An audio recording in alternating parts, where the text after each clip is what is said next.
गेली 70 वर्ष आज 1 नोव्हेंबर हा काळा दिवस आम्ही बेळगाववासी या ठिकाणी पाळतोय।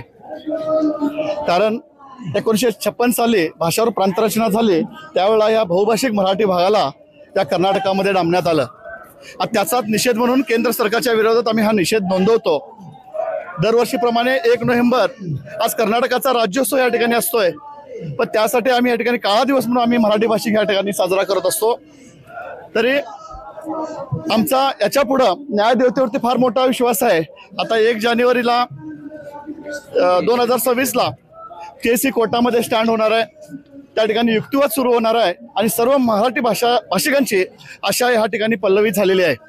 आणि आपण न्यायदेवतेवर विश्वास ठेवून हा लढा जोपर्यंत आम्ही महाराष्ट्रामध्ये जात नाही तोपर्यंत असाच आम्ही तेवत ठेवणार। आणि आजची जर परिस्थिती तुम्ही पाहिला, या ठिकाणी चौथी पिढी आज रस्त्यावरती उतरलेली आहे आणि या चौथ्या पिढीचा सुद्धा संकेत आहे की आपला मराठी भाषिक आपल्या मायभूमीत महाराष्ट्रामध्ये जाणं जरुरीचं आहे। आणि हाच आम्ही या ठिकाणी काळा नोव्हेंबर म्हणून 1 नोव्हेंबर काळा दिवस म्हणून आपण पाळतो। महाराष्ट्राच्या नेत्यांना काय संदेश द्याल, कारण त्यांनी पुन्हा एकदा आश्वासन दिले आणि सहभागी नोंदवलं नाही।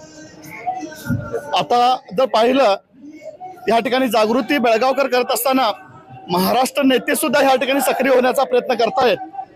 येथील कर्नाटक सरकार त्यांना आदेशबंदीचे आदेश या ठिकाणी करत आहे, त्यामुळे त्यांना कर्नाटकामध्ये बेळगावमध्ये एंट्री मिळत नाही। तरी आमची आशा आहे की महाराष्ट्रामधली सर्व नेते मंडळी आमच्या या बेळगाववासियांच्या पाठीशी उभं राहतील आणि त्यांनी या ठिकाणी सर्व पक्षीय एकत्र येऊन हा सीमा प्रश्न या न्यायदेवतेच्या जो कोर्टात आहे तो लवकरात लवकर सोडवून घेतील अशा मी या ठिकाणी व्यक्त